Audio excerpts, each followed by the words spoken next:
Right, so the world is a pretty strange place these days. Well, it was always strange, but this is a rather new brand of strangeness. Pandemic.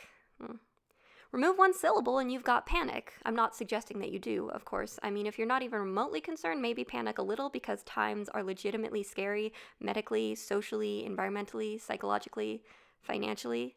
Things are a little scary. Anyways, all of this brought to mind the plague because I have a terrible sense of humor and thought there would never be a more fitting time to make a plague mask.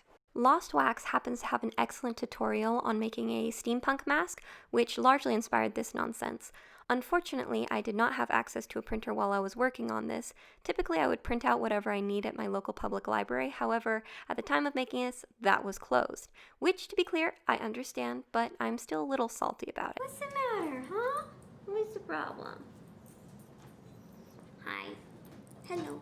Hello.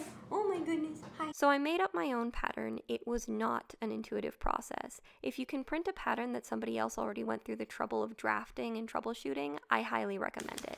I have never done this before, so this is gonna be exciting, I guess.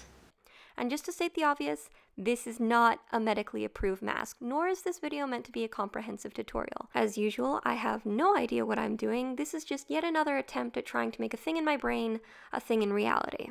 How are his seems so nice and mine are like kind of a mess? Probably because he's made a ton of stuff out of craft foam and is extremely experienced with the medium. That would be a reason why his seams would look better. That's okie dokie.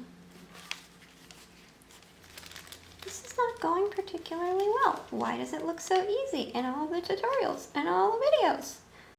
After some significant struggling, I was able to glue together something that resembles a plague mask. A pink plague mask. To be entirely honest, I did give up about halfway through the process and started cutting up scraps to make a rose because that seemed easier. I've never made a rose out of craft foam before, and I'm sure there are better ways to do it, but I think this one turned out okay. And because I made a big rose, I had to make little roses, otherwise it would get lonely. Just because it's imperfect doesn't mean it's unworthy of happiness or companionship. For the smaller roses, I found it helpful to have a pointy object to kind of coil them around. The shape of my roses was a little bit stiff and skiwampus, so I tried to fix it using a hairdryer, but the second the roses cooled off, they kind of closed back up a little bit, so it wasn't a perfect solution. I ended up using a little bit of weight to hold them open for a while, and that helped a bit. Because I was very unhappy with the look of my seams, I ended up cutting out a bunch of foam linguine and tried to cover up the mess. I don't know if I'm making this better or worse. Oh well, haha. There was no real technique to my application of the foam linguine. It was really a glue-as-you-go sort of situation. After I glued all the major seams, I had to figure out what to do about the weird forehead darts. So I added more lines and tried very, very hard to make them symmetrical. Which is kind of funny because things are about to take a very asymmetrical turn. As a substitute for lenses, I layered up some scrap tulle. I ended up using 4 layers. If you wanted something more opaque, I'd go with more, but you sacrifice visibility. Using hot glue to bond the layers had the added benefit of giving the lenses, or faux lenses, a bit more structure. Now you've already seen the beginning of the video, so you know exactly where this is going, but I thought I was being rather clever. With the pink and green color scheme, I thought it looked like something you might wear to plague Coachella. And then I added squiggles, because they seemed necessary. Glowing squiggles, not that it matters, because I'm going to be covering all of this with paint. Let's all enjoy it for a moment while it still has a cheery color scheme and there is still hope in the world. And then I spray painted it green, because I found the green before I found the black. And this is a very carefully planned out project. And then I began the rather arduous process of attempting to paint this beast.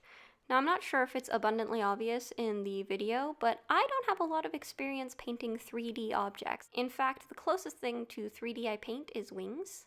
In fact, pretty much the only thing I paint is wings, but I haven't done that for a while because art is hard. Or crafts are hard, depending on how you categorize things. In fact, a lot of things are hard right now. Life is hard right now, but we're still trying.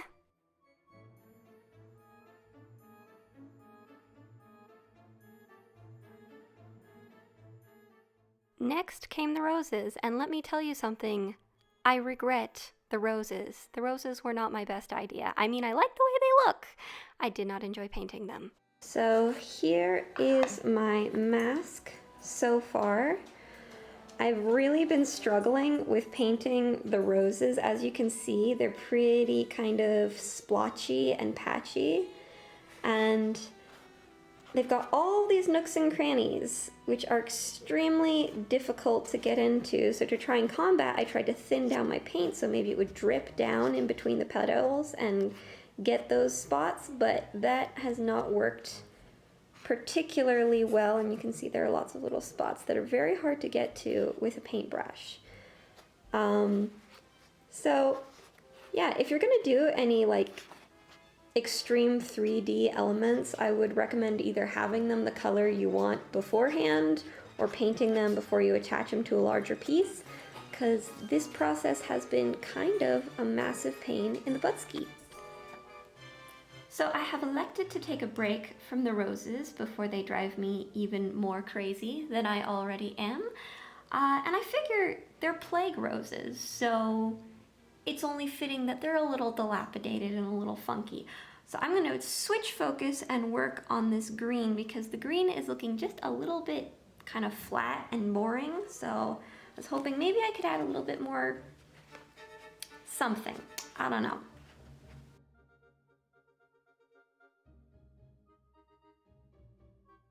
Might have to tilt you up. I don't know what you can see. Oh, here. Is that better? I don't know. I can't see. Fun fact, I can't see very well, period, because my eyes are causing me a lot of problems. So I'm deliberately not going for smooth coverage here. I don't know what I am going for, but I don't know. I'm looking for something a little bit more natural looking, a little less flat. I have no idea what I'm doing. In case that wasn't abundantly clear, I have no idea what I'm doing.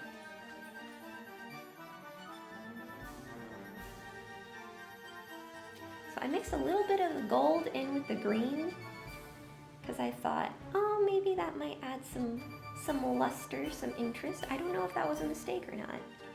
I guess we'll find out together.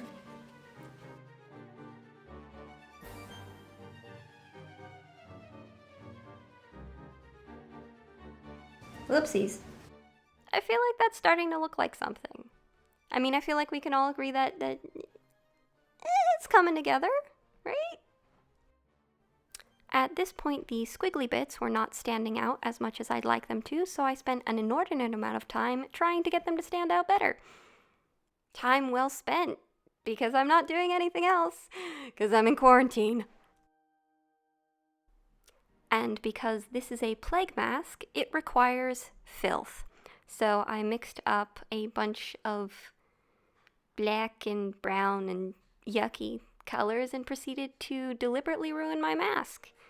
Or weather it, as the cool kids are calling it, which I've never done before, and it was rather nerve-wracking. Nerve-wracking. I'm losing my mind. The slow descent into madness. Well, as you can see, the mask is like finished and stuff. So, yep, that's the end of this video. Bye.